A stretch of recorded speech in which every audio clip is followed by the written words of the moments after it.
Hello friends, welcome to my YouTube channel विम्स word education में आपका स्वागत है। आज हम पढ़ेंगे भाषा शिक्षण की विधियाँ।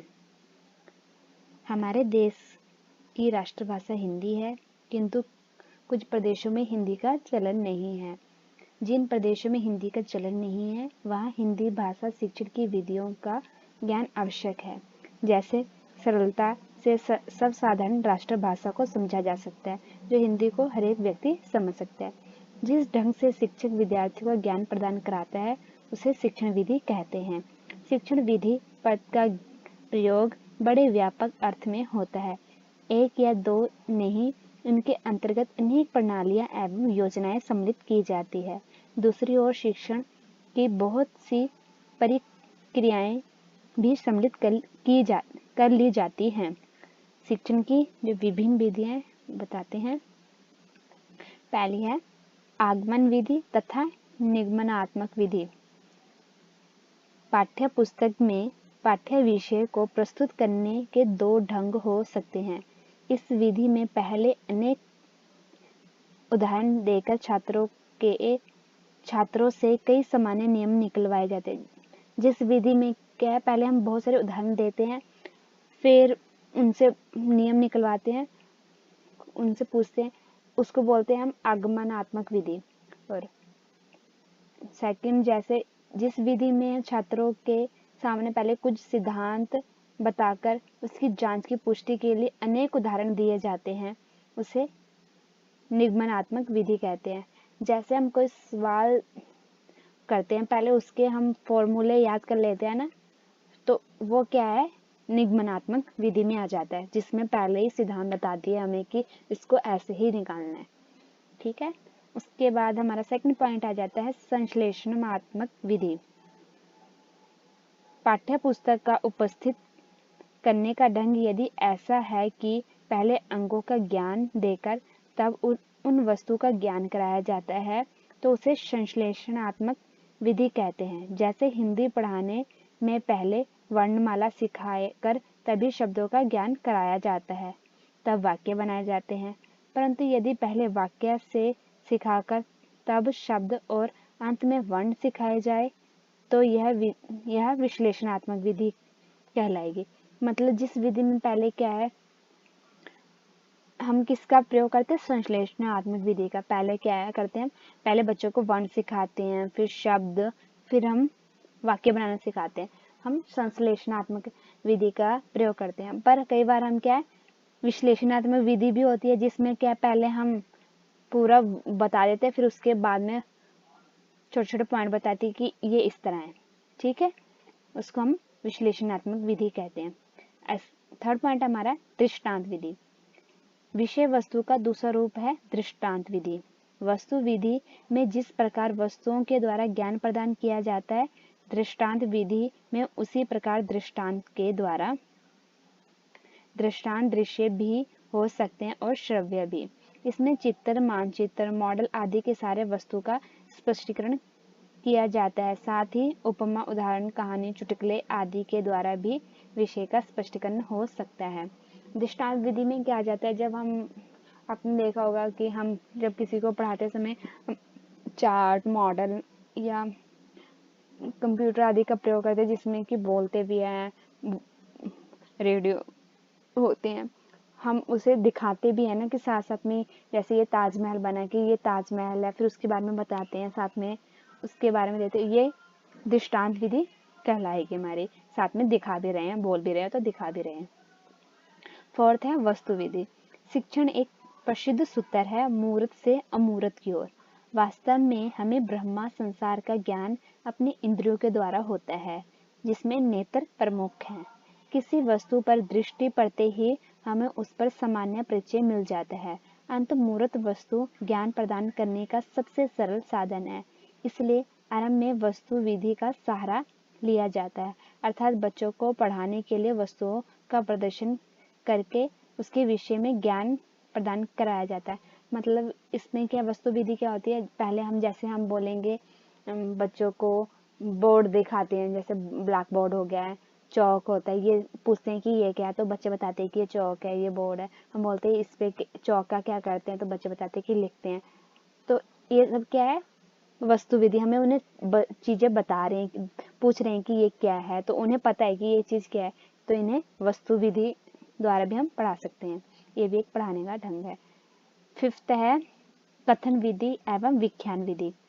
वस्तु एवं दृष्टांत विधियों में ज्ञान प्राप्त करते समय बच्चों को कुछ अनुमान करने तथा अप्रत्यक्ष वस्तु को समझने का अभ्यास हो जाता है, तब कथन विधि का सहारा लिया जाता है। इसमें वर्णन के द्वारा छात्रों को पाठ्य पुस्तक का ज्ञान दिया जाता है, परंतु इस विधि में छात्र अधिकतर निष्क्रिय श्रोता बने रहते हैं और पठन प्रभावशाली नहीं होता। इसके प्रसिद्ध शिक्षा शास्त्री हर्बर्ट शेप्स ने कहा है कि बच्चों को कम से कम बतलाना चाहिए, उन्हें अधिक से अधिक स्वयं ज्ञान द्वारा सिखाना चाहिए।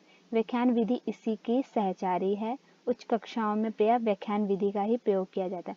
मतलब छोटे कक्षाओं में क्या होता है, हम बच्चों से क्या करते हैं, कोई चीज पूछते हैं ये क्या है, मैं दिखा के वस्तु से, तो कोई चीजें तो बच्चों को पता होती है और कई नहीं पता होती हैं। तो क्या है, बच्चे सिर्फ उसमें क्या होता है, सुनते रहते हैं, फिर टीचर बोलती है और बच्चे सिर्फ सुनते रहते हैं। पर बड़ी कक्षा में क्या है, बच्चों को व्याख्यान कराया जाता है, बच्चों से भी। इसमें कहा गया है कि हमें मतलब टीचर को कम से कम बोलना चाहिए, इसमें उन्हें दिखाना चाहिए और बच्चों को प्रोत्साहित करना चाहिए कि वो बताएं कि ये क्या है, जिससे कि उनका विकास हो सके व्याख्यान विधि में। 6th है हमारा प्रश्नोत्तर विधि। प्रश्न यद्यपि एक युक्ति है, फिर भी सुकरात ने प्रश्नोत्तर को एक विधि के रूप में प्रयोग करके अधिक महत्व प्रदान किया है। इसी में इसे सुक्रांति विधि कहते हैं। इसमें प्रदर्शनकर्ता से ही प्रश्न किए जाते हैं और उसके उत्तरों के आधार पर उसी से प्रश्न करते करते अपेक्षित उत्तर निकलवाया जाता है। जो प्रश्नोत्तर विधि है उसे सुक्रांति विधि भी कहते हैं, ये तो पता लग ही गया है।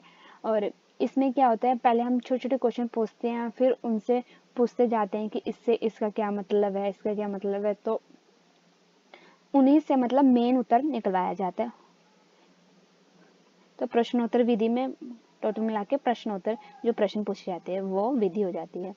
आगे करके सीखना। जब से बाल मनोविज्ञान के विकास में यह सिद्ध कर दिया है कि शिक्षा का केंद्र ना तो विषय है न अध्यापक बल्कि छात्र है, तब से शिक्षण में सक्रियता को अधिक महत्व दिया जाने लगा है। करके सीखने अर्थात स्व अनुभव द्वारा ज्ञान प्राप्त करना। मतलब बच्चों को क्या है, कोई प्रोजेक्ट दिया जाता है कि वो खुद करे, जिससे कि वो ज़्यादा से ज़्यादा सीखे। हम साइंस लैब लेके जाते हैं बच्चों को कि वो खुद एक्सपेरिमेंट करे, जिससे वो, हम बताते तो हैं बट अगर वो खुद करेंगे तो वो जल्दी सीखेंगे। 8th है शोध विधि। जर्मनी के प्रोफेसर आर्मस्ट्रांग द्वारा शोध विधि का प्रतिपादन हुआ था। इस विधि में छात्रों को उपयुक्त वातावरण में रखकर स्वयं किसी तथ्य को ढूंढने के लिए प्रेरित किया जाता है। इसका यह अर्थ नहीं है कि अध्यापक कुछ नहीं करता और छात्रों को मनमाना काम करने को छोड़ देता है। सच पूछिए तो यह छात्रों का पथ प्रदर्शन करता है तथा उसे गलत रास्ते से हटाकर सीधे रास्ते में लाता है। इसका लक्ष्य यह रहता है कि जो ज्ञान छात्र अपने निरीक्षण अथवा प्रयोग द्वारा प्राप्त कर सकता है उसे बताया न जाए। मतलब उन्हें ऐसा वातावरण लेके जाए कि वो खुद ब खुद सीखें, उन्हें बताने की जरूरत ना पड़े। हालांकि जो अगर वो गलत चीज हो रही है तो उन्हें सही तरीके से बताता है टीचर। इसमें मेन टीचर का ये काम होता है, बट इसमें क्या है, बच्चा खुद अनुभव करे वातावरण में, जहाँ लेके जाए, जौन सी कक्षा में लेके जाए वहाँ से आसपास से सीखे वो खुद ही। 9th हमारा प्रोजेक्ट विधि। अमेरिका के प्रसिद्ध शिक्षा शास्त्री ड्यूबी, किलपैट्रिक, स्टीवेसन आदि के सम्मिलित प्रयास का फल योजना विधि है। इसके अनुसार ज्ञान प्राप्ति के लिए स्वाभाविक वातावरण अधिक उपयुक्त होता है। इस विधि से पढ़ाने के लिए पहले कई समस्याएं ली जाती हैं और उससे समस्या का हल करने के लिए उन्हीं के द्वारा योजना बनाई जाती है और योजना को स्वाभाविक वातावरण में पूर्ण किया जाता है। इसमें क्या है, प्रोजेक्ट विधि मतलब कि किसी भी चीज के लिए हम ग्रुप में जो कोई काम करते हैं ना, या प्रोजेक्टर के द्वारा हम स्लाइड दिखाते हैं, ग्रुप में कोई काम करते हैं उसको हम योजना विधि कहते हैं। योजना कर रहे हैं, पहले ऐसे करेंगे फिर ऐसे करेंगे, लाइन वाइज चलते हैं ना, स्टेप वाइज, उसमें बोलते हैं योजना विधि। अनुकरण विधि 10th पॉइंट है, अनुकरण विधि का प्रयोग समन्वित भाषण एवं वाचन हेतु किया जाता है। इस विधि द्वारा एक बालक पढ़ना लिखना अच्छे से उच्चारण करना एवं नवीन रचनाएं सीखता है। विद्यार्थी अपने शिक्षक का अनुकरण करके अपने भाषण के कौशल का विकास करता है। इस प्रक्रिया द्वारा विद्यार्थी के व्याख्यान में स्पष्टता आ जाती है। अनुकरण विधि क्या, खुद ब खुद सीखना, पढ़ना लिखना बोलना। तो इसमें ये सब सीखने से क्या होता है, और व्याख्यान खुद मतलब बोल सके, समझा सके, उसको अनुकरण विधि खुद बस खुद सीखना, ग्रहण करना किसी से, वो अच्छी तरह सीख सके, उसका अनुकरण विधि कहते हैं। प्रत्यक्ष विधि है, इस विधि में बालक को बिना व्याकरण के नियमों का ज्ञान कराए भाषा सिखाई जाती है, अर्थात भाषा को माध्यम से ही भाषा सिखाई जाती है। इस विधि में जो बालक की मातृभाषा होती है उसे बिना माध्यम बनाए उसे अन्य भाषा सिखाई जाती है, अर्थात मातृभाषा की सहायता नहीं बल्कि विद्यार्थियों को सीधे सीधे या बार बार मौखिक या लिखित अभ्यास द्वारा सीधे नई भाषा सिखाई जाती है। इसमें क्षेत्रीय भाषा का प्रयोग नहीं किया जाता। इस विधि का व्याकरण का ज्ञान अप्रत्यक्ष रूप से दिया जाता है या फिर विद्यार्थी को समय पूर्व ज्ञान के नियमों का अनुमान लगाना होता है। मतलब जो प्रत्यक्ष विधि है इसमें जैसे कि हम हिंदी बोल रहे हैं तो जब हम दूसरों से सुनते तभी सीखते हैं। इसमें हमें पहले जब हम छोटे थे पहले ये तो नहीं है कि हमें बोलना तभी आया जब हमें वर्णों का ज्ञान हुआ, ऐसे तो नहीं होता ना। हमें मतलब कि हमें बोल के लिख के खुद ही मतलब हमें क्लास का ऐसा माहौल बना दे कि वो खुद ही सीख जाए। जैसे इंग्लैंड में जो बच्चे होते हैं वो खुद ही इंग्लिश सीखते हैं, उन्हें पहले हमें ABC नहीं सिखाते, उसको बोलते हैं प्रत्यक्ष मेथड, डॉक्टर किसी की सहायता लिए बिना डॉक्टर उन्हें भाषा सिखाना। व्याकरण विधि, इस विधि में मुख्य रूप से व्याकरण के नियमों का ज्ञान कराया जाता है। इस विधि में व्याकरण के नियमों का अत्यधिक महत्व दिया जाता है जिसके कारण भाषा की प्राकृतिक रूप से विकास नहीं हो पाता। इनमें नियमों का अत्यधिक अभ्यास होता है जिससे कक्षा में नीरसता आती है और विधि ज्यादा काम में नहीं लाई जाती। व्याकरण विधि में क्या आता है, पहले व्याकरण के नियम बताए जाते हैं। जैसे कि आपने देखा ही होगा कि इंग्लिश में पहले ऐसे बनता है, तो इस क्या है बच्चे नियमों को ये वो ज़्यादा महत्व देते हैं और वो सीख नहीं पाते जिससे कक्षा में क्या होती है, नीरसता आती है। गठन विधि, इस विधि में भाषा के कुछ चुने हुए प्रमुख शब्द और निर्मित समान वाक्यों के माध्यम से भाषा शिक्षण आरंभ होता है। इस पद्धति में जन्मदाताओं का विश्वास है कि इस प्रकार के छांटे गए शब्दों तथा वाक्यों के ढांचों का प्रयोग करते समय बालक 3 या 4 वर्ष में भाषा का ज्ञान प्राप्त कर लेगा, परंतु यह पद्धति अंग्रेजी भाषा के लिए उपयोगी सिद्ध हो सकती है। हिंदी भाषा के वाक्य की रचना में तथा अंग्रेजी भाषा के वाक्य की रचना में अत्यधिक अंतर है, परंतु इस विधि के अन्य दोष भी है। इसमें शब्द रचना का ध्यान नहीं दिया जाता जिससे शब्द भंडार के विकसित होने की संभावना नहीं रहती। दूसरे मौखिक कार्यों पर आवश्यकता से अधिक बल देने के कारण भाषा के अन्य अंक अपेक्षित हो जाते हैं। इसमें क्या ग्रुप में मतलब डिस्कशन करके बोलते रहो, इससे क्या हमें जो हम शब्द प्रयोग करें बस वही शब्द आएंगे, हमें बाकी शब्दों का हमें पता नहीं, अनुमान नहीं होगा क्या इसका क्या मतलब होता है, मतलब हम उनके अर्थ नहीं जान पाएंगे। जो 14वां पॉइंट है हमारा प्रोक्ष विधि, इस विधि में मातृभाषा के माध्यम से किसी नवीन भाषा को पढ़ाया जाता है। प्रत्येक वाक्य का भाषा शब्द मातृभाषा के अनुवादित करके पढ़ाया जाता है। पाठ्य पुस्तकों की रचना व्याकरण के आधार पर ही की जाती है तथा संपूर्ण व्याकरण का अनुवादन कर लिया जाता है। अनुवादन के माध्यम से नवीन शब्द और मुहावरे उचित प्रकार से समझाए जाते हैं। अनुवादन के माध्यम से नवीन भाषा तथा मातृभाषा की तुलना की जाती है, लेकिन इस विधि के दोष हैं। अनुवादन के माध्यम से भाषा सिखाने में नवीन भाषा के भाव ठीक प्रकार प्रकट नहीं हो पाते।